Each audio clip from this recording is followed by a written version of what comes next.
Thank you for joining us at the Roundtable.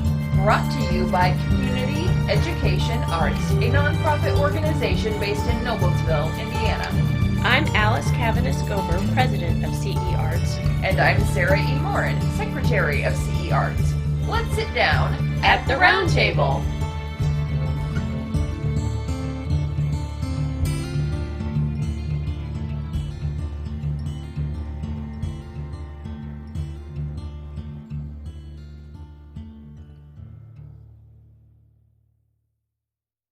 Joining me today at the Roundtable is Andrea Haydon. She's an artist. Her name is Andrea Haydon, Andreahaydon.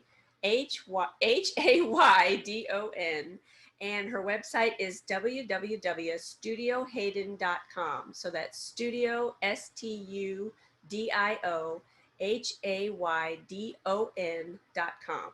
And I strongly encourage you to go on her website and see everything she does because, wow, I was so impressed with the images that you sent me. I can't wait to share them with everybody. But I wanted to talk first with you today. First of all, welcome. I always forget to say welcome.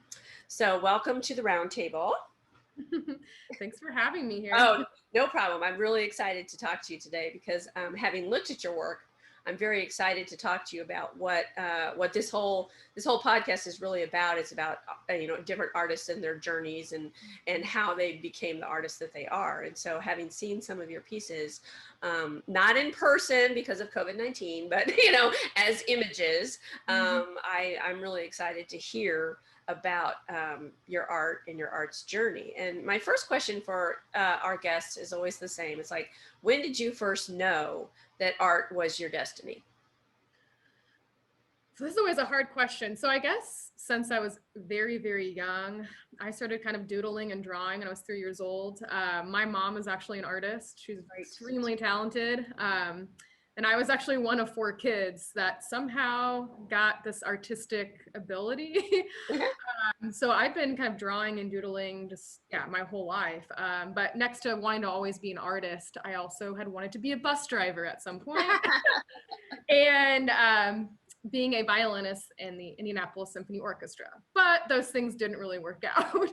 So I've just been really lucky that, I've been guided by my mother on, some fun artistic talents. So.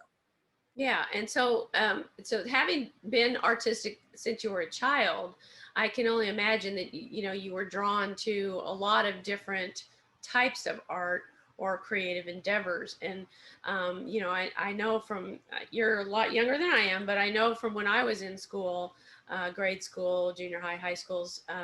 There weren't often a lot of art classes and choices and everything, and the ones that were available when I was young were very rigidly kind of programmed, I guess is the best way to put it. And I think that's changed over the years, and probably your generation, it was a much more creative and innovative classroom. But when did you know you wanted to do this like for real as a professional artist? Sure. Well, actually, recently, I guess. Yeah. Very recently. I was really big into arts in high school. I didn't really think of art being a profession or being doing that as a career. Well, yeah, because we're starving artists, right? Nobody makes money, Exactly. I just never thought of that. And so I went to Herron School of Art and Design. Wow. Originally went for painting. That was something my mom really pushed me to do. She was like, go to Herron School of Art and Design. But she really pushed the don't do fine arts. She's a fine artist. She has her fine arts degree from Indiana University. And she was like, do design, make money. And I was like, whatever, mom, see you later. But after it was like almost the end of my freshman year at Herron, I switched my degree last minute to visual communication design. Oh, cool. So similar to graphic design in a way. And so I just kind of did that because I thought that's what I needed to do. And it's been extremely rewarding. But honestly, it wasn't really till recently. I was working at an architecture firm downtown Indianapolis for 6 years. and I was unfortunately let go due to COVID back in May. Oh And man. so that kind of got me back into like my fine arts roots. I feel like a lot of people during COVID and during the pandemic have really turned back or turned into them, themselves with their creativeness, whether it's cooking or baking or arts and crafts, music, whatever that is. And I started just making stuff. And then I started having people wanting to buy some of these things. And I was like, man, this is weird. And so it's been a very recent, very recent thing for me. I've always done art on the side, Sure. like For friends and for yourself. Yeah. Yeah, like I've been in gallery shows. I just never really had the time to really focus on it until recently. And now that I love that you have such a rich background in creativity, especially having been able to go to school and find an academic discipline within that artsy, school arts medium of schools. That's not the right word, but you know what I'm saying. Again, sorry, stroke survivor. Sometimes the words don't come right, but that you were able to find something that supported you, that was still creative and artistic. And then when darn old COVID came and shot that out from under everybody, you've been able to find new outlets and continue to grow as an artist, because I really do believe that artistic people are the most likely people to always be learning, always be growing. And I don't know about you, but art is like therapy, a lot of the time. And so especially, I would say in a time like a global pandemic, not that I've ever lived through one before, this is my first, but I mean, I think about, any kind of a challenging time in someone's life. I mean, loss of parents, loss of jobs, loss of any kind of loss. The highs and lows are what make us artists create different things. And so I always like to ask our guests to try and tell us a little bit about their art's journey in terms of things like highs and lows, obstacles and challenges, great achievements, or rewarding events that might have happened. So anything that you want to share on that kind of a question would be great, because I think it encourages other artists to hear how we all deal with challenges and achievements, the good and the bad. Sure. No, absolutely. So as I said, I worked at an architecture firm for 6 years. Prior to that, I actually taught at Herron School of Art and Design. I taught design for a year. It was great. I really missed doing that. The pay wasn't so awesome, but Poor that teachers, was really, teachers everywhere. Yeah. that was super great. So I'm kind of going a little bit backwards, but after I graduated from Herron in 2011, I kind of worked for myself, kind of as like a freelance designer. I worked at a brewery. I worked at 5 Hour Energy. I worked at these odd jobs just to be able to do the design work that I wanted to do. Right. So then I did that, worked at Herron, worked at this architecture firm downtown. And, I think for me, like, it's always been a passion for me. Like, it makes me happy. Like you said, like very therapeutic. Music to me as well. My violin, playing piano, painting. I love the feeling of getting lost, and exactly. kind of like you're totally, you're in this different world. Right. And so hours later you think, wait, I'm hungry. Exactly. Like, I haven't eaten missed lunch and dinner, exactly. Exactly. And so I think it's one of those things, like I worked, again, my career was in architecture for 6 years. I thought I'd be doing that for the rest of my life. Sure. Like, that's what I thought I was going to be doing. I mean, I know I always had art, but I think like an obstacle for me was the fact of always feeling like society's telling you, you need to have this 9-to-5 job. You need to be contributing to your 401k. You need to, have health insurance. You need to have excellent credit, all of these things. Right. And I don't know, it's like, that's like when my roles was kind of flipped upside down back in May, I freaked out. That was the first thing I thought. I was like, I need to get a job ASAP. Right. Nobody's hiring. What do I do? Freaking out. Like, I've never not had health insurance. I've never, like all of these things that I'm like, I had to really stop and take a deep breath and go, Andrea, you're going to be fine. Chill out. And no, but don't downplay that, because that is scary. Yeah. And so many people have gone through that exact experience through this pandemic. And, to be fair, a lot of people have gone through that experience before there was a pandemic, for whatever reasons. Absolutely. But, it is a very true statement to say that what we are raised in our society to believe is the most important stuff is often the stuff that can disappear overnight, in terms of, jobs and security and financials, like insurance and stuff like that. And so I don't downplay that as a frightening and just terrifying time for anybody. I've gone through some of that stuff myself in my life in different times, and finding the courage and the strength to reassess where you are and what your possibilities are. First of all, you got to get unparalyzed, so that you can start to see what are my possibilities, what are my options, and create your own new world. And that's no mean feat. So don't downplay it. You've done it, you're doing it, and you should feel really good and proud of yourself for that, because that's not an easy thing to do. No, thank you. Yeah, I mean, it's been absolutely terrifying. I'm still scared, but I've never felt so like this is right, or this is where I'm supposed to be. Oh, well, that's wonderful. Yeah, that's wonderful. That means a lot, because if you didn't feel that way, it would just be a free fall of terrifyingness all the time. So having the confidence that you feel you're where you're doing what you're supposed to be doing, I think is such a huge part of feeling good and confident as an artist, of any kind. I think of all the artists I've talked to, that is a common statement that I've heard, is that at some point they knew this was right for them, even if it's hard, even if it has those challenges.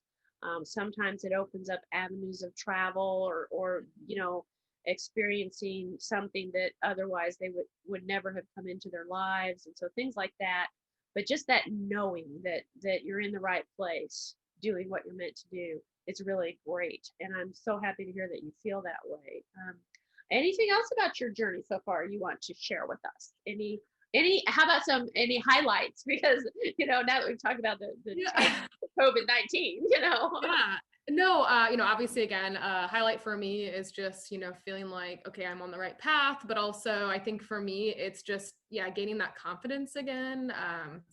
I've dealt, very roughly with, sorry, I can't speak, but I've dealt really hard with imposter syndrome. I've always dealt with this, something where like, okay, that's, I'm not good enough. I didn't really do this. This is not, and so that's always been very hard for me when it comes to like going after work. Again, I think some highlights for me recently have just been, getting into shows. And I mean, I have been applying for every art opportunity you can imagine. Like I live on the Indie Arts website. I go there because, again, being your own boss, your own business, it's your like own promoter, your own marketer, your biggest cheerleader is you. Yep, you have to go after. I mean, I do not miss an opportunity. So I've been trying really hard to apply for everything and anything, and just kind of, it's just one of those things where, you won't get it unless you. Right. The worst that will happen is they'll say no. That's exactly. And someone else will say yes. Exactly. Well, I know from our just preparatory conversations that you've done some mural work, and I'm intrigued by that because again, looking on your website and having the files that you sent me of your artwork, I'm very intrigued that you have the ability and the capability and the talent to go from, well, for lack of a better word, the small screen of a canvas to the large screen of a mural. And I wondered if you could talk to us a little bit about those kind of opportunities and projects that you've done. Sure. Yeah, so the Noblesville North Alley mural was, it's actually my first exterior mural. When I applied for that, I probably shouldn't say this, but I applied for it the day it was due. I'd seen it last minute. I had not been paying attention. I've done that too many times. And I was like, oh my gosh. And I was like, I won't go after it. I don't have any time. Yeah. And then I thought about it. I was like, come on, it's your hometown. You gotta, I'm from Noblesville. So I was like, you just gotta apply for it. Just do it. At least, you did something. That's how I look about it, is if I, go after any kind of proposals, I'm always like, well, it made you make something today. So that's a good in my book. But I applied for that, and I kind of forgot about it. And like a week and a half later, it was awarded to me. It was said that they were going to interview 2 or 3 artists, and I got it, and I thought I was going to throw up. I got the email. oh my gosh, I have to actually do this thing. Oh, yeah. Oh, believe me, I've had that experience too, where Yeah. well, I should just apply for this because I'll never get it, but it's good experience to apply. And I sort of know what I'd do if I did get it. And then I get it and it's like, okay, I really don't know what I'm gonna do, or actually how to execute my plans. So And I don't know about the other artists who had submitted. I believe some people, I know they said to like submit a concept. I submitted 3 different ones. Yeah. And I think that's where I'm like really grateful for my design background, is that I use like, the Adobe Creative Suite, and I'm able to, I do have a design background. So again, I to use it. Yeah. I can mix it. And so I did a design that I knew would be doable for me for my first mural. But yeah, no, it was a great experience. The city of Noblesville and the Nickel Plate Arts. I mean, everybody, like, they were just so wonderful to work with. It was it was just totally smooth sailing. And so that was I'm so glad to hear that. I'm so glad that you had a good experience with that, because that means you'll do more. and we get to see your artwork. So yeah, that's awesome. So we talked a little bit about the crazy COVID-19 and adjustments made. I want to make sure that I want to make sure that people know how to get a hold of you, and I'm going to encourage them to go to your website. I assume that you've got a contact form on there or something. So it's Studio Haydon, STUDIOHAYDON.com, studiohaydon.com. And that's how they can get a hold of you and purchase some of your artwork and support you however is best. But tell me a little bit about what is on the artistic horizon for you as we're going into winter, which is going to be a little bit more of that lockdown feeling, and we've seen COVID-19 numbers rising again, which is very sad but true. And winter, that's kind of inevitable with winter anyway, within more closed spaces and all that. But tell me what you feel like this upcoming season, this winter season, is going to bring to you. Sure. So I definitely just want to try new things. I'm, as you said earlier, like most artists like to be like they're lifelong learners. I feel like definitely 100% me. I'm always trying to find classes to take online to learn, tutorials, whatever. But I think just trying new things that scare me. I feel like if you don't get out of that, comfortable box of, how you've always done things, then you're never going to actually grow. And I'm a firm believer on, if you're too comfortable, you're not growing. That's you have to feel that weird feeling of, I'm going to mess this up. So I look at it as I have nothing to lose. I can't really tell you exactly what I'm thinking of, but I'm inspired by, I follow a lot of really amazing artists on Instagram and Facebook, and huge into following hashtags. So I'm always just kind of seeing what other people are doing out there, and like just trying to just challenge myself a little bit. I would also find that those are part of your inspirations then when you see it.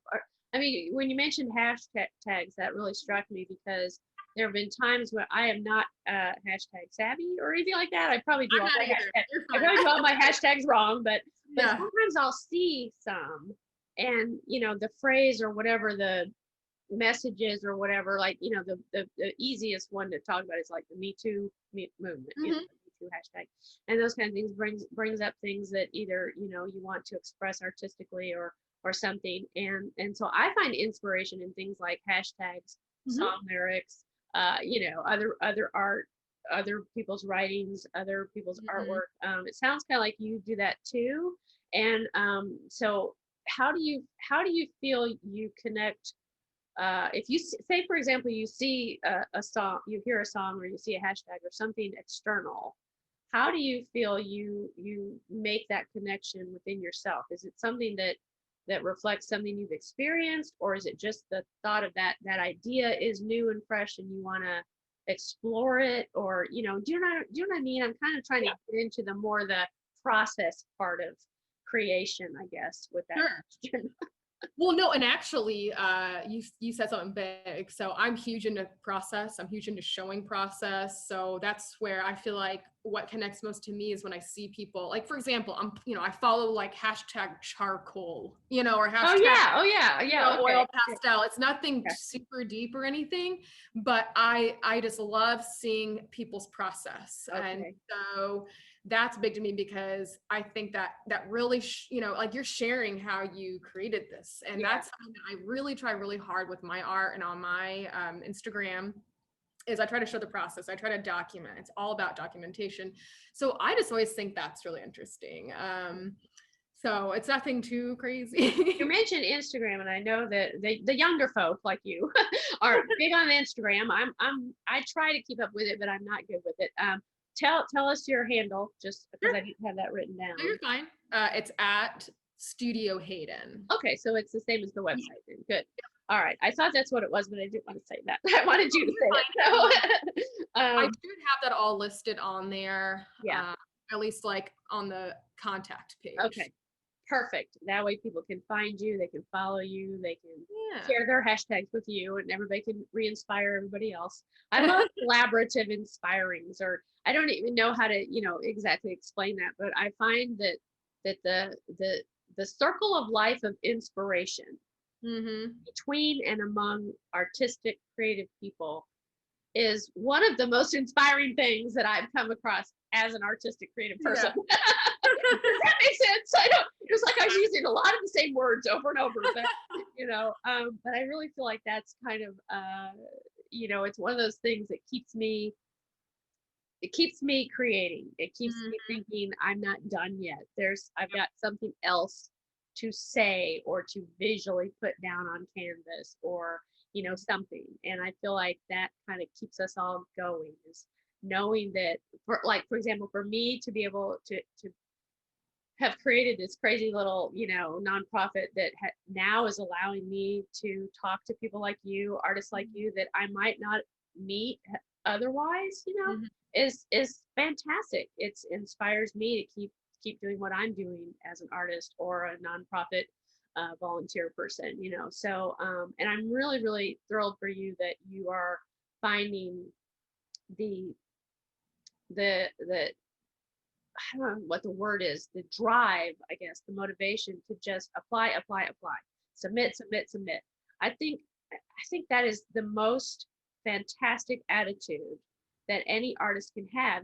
And you talked a little bit about imposter syndrome, and I think a lot of artistic people don't do that submit because they feel like they're not quite good enough, or they're never going to achieve that level or whatever. And I just love that you are just fearless and you're just doing it. I just love that. So keep doing that, because I love your artwork. I'm excited to share it in the video that I'll make from this recording.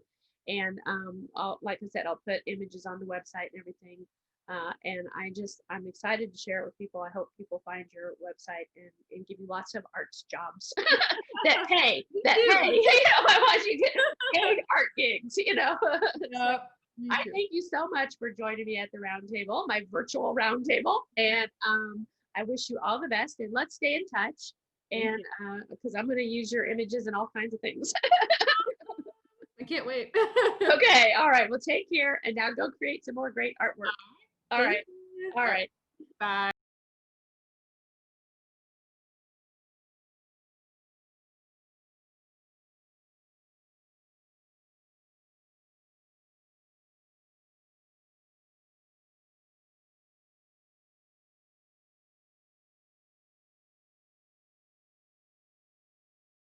This has been At the Round Table with Alice and Sarah E. of Community Education Arts. Our nonprofit organization is based in Noblesville, Indiana. You can find us online at CEArts.org.